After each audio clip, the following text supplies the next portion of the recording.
What's up, YouTube? This is Matt, and I'm finally gonna do my vampire deck tech. Um, I basically got one more card I needed today. So there's one card that I'm missing, but I will talk to you later about that, and I'll probably make some changes to it. But right now I'm pretty happy the way it is now. So first we're gonna get started with the lands. I run a total of 20 lands. I run 3 Blood Crypt.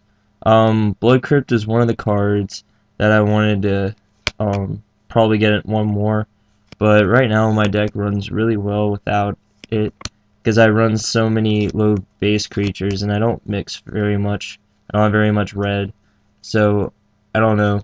Having shock lands isn't a big deal to me, but neither is losing life, so I probably will eventually. So I have 3 Blood Crypts. And then I have 4 Dragon Skull Summits.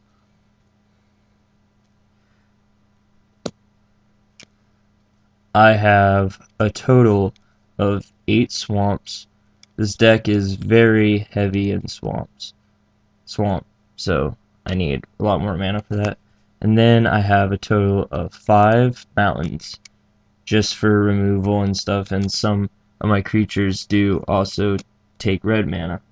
So I'm gonna now do creatures, and then I'm gonna do removal spells and instants second. Okay, so first we're starting with Vampire Lacerator.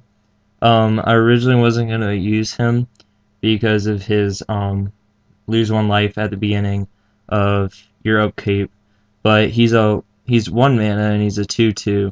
And if you are hitting him hard enough, like this deck allows you to do, you get your opponent down to 10 life pretty quickly, or you're gaining so much life it doesn't matter, losing a life at the beginning of your upkeep.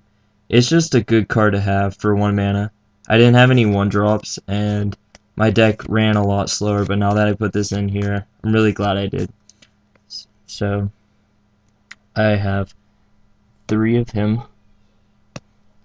And now I run 4 Child of Nights. I really love Child of Night. It's one of my favorites because it's a 2/1 for 2 and it has lifelink. And in my deck, my creatures get really big really quickly, and so gaining a lot of life per turn is always really nice. So I run 4 of her. Next I run Vampire Nighthawk. He's really good because he's a 2/3 flying, dead touch, and lifelink for 3 mana. He's really annoying because you can either use him as a sacrifice, or you don't have to. He's just a really good life gainer, and also no matter what you touch will die if he does damage to it. So it's really good. So I run 4 of him. I run 3 Stormkirk Captains. It's a 2/2 first strike. Other vampire creatures you control gain +1/+1 and have first strike. It's for one generic mana and 1 swamp and 1 mountain.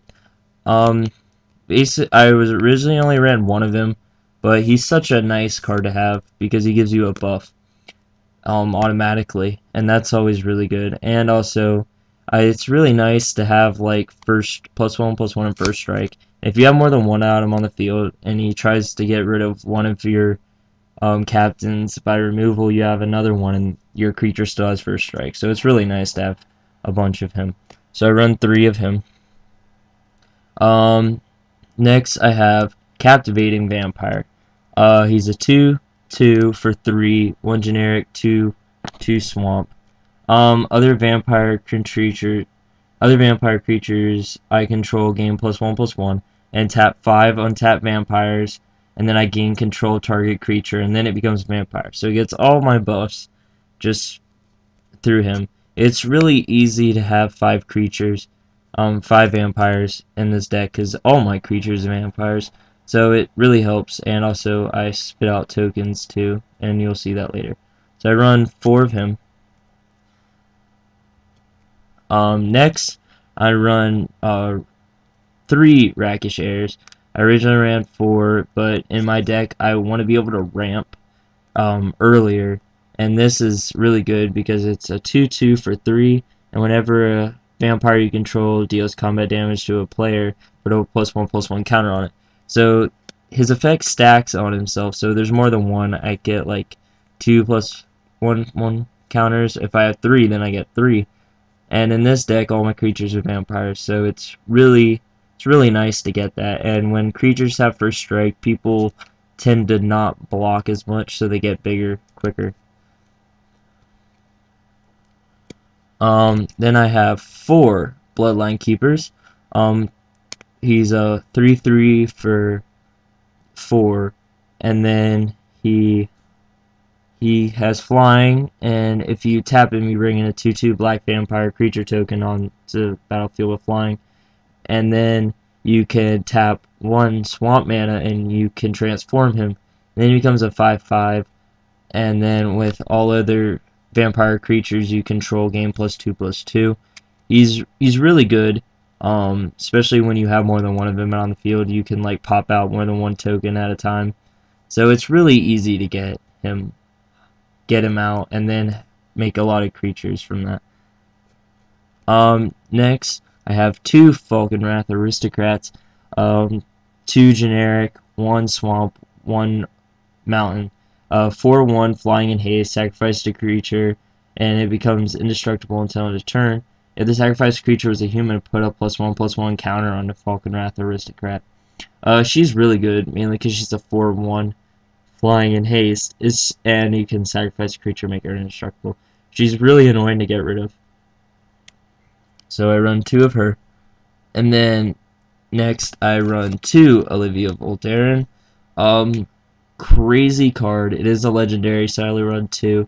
And it's 2 generic, 1 swamp, 1 mountain. It's a 3/3 with flying. And then you tap 1 generic, 1 mountain, and then it deals 1 damage to target creature. That creature becomes a vampire. In addition, it gains a she gains a +1/+1 counter. So, and then you can tap 5 and gain control of target vampire as long as you control Olivia Voldaren. So basically, if you want, you can either kill off on their creatures, like their small tokens and stuff, and buff her, or you can leave them alive and then take them for yourself, and then they become vampires, so they get all these buffs from my other creatures.